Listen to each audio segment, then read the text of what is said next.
எல்லாமே டிஸ்கஸ் பண்ணுவாங்க.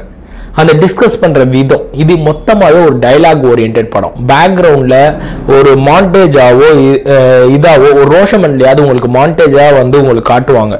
ஒருத்தர் கதை சொல்லும் போது ஒரு விஷயம் நடக்கும். ஆனா இந்த 12 Angry Menல அந்த பையன் திருப்பி கிளம்பி வந்தான் போனா அவங்க அப்பாவை கொன்னுட்டான் அந்த மாதிரியான மாண்டேஜே இருக்காது. ஒரு ஃபுல் படமுமே கம்ப்ளீட்டா உங்களுக்கு என்ன பண்ணியிருப்பாங்கன்னா தன்னோட அந்த பையனை எந்த மாதிரி அந்த பையன் கொலை பண்ணியிருக்கிறது வாய்ப்பு இருக்கு, கொலை பண்ணியிருக்குன்னு சொல்லுங்க, நம்ம வீட்டுக்கு கிளம்பி போகலாம்.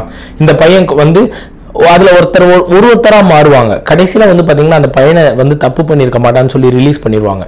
இதுல ஒரே ஒரு விஷயம் என்னன்னா அந்த பையன் பேசவே மாட்டான். அந்த பையன் கிட்ட எந்த விதமான என்கொயரியுமே இவங்க நேரடியா அந்த பையன் கிட்ட கேட்கவே மாட்டாங்க.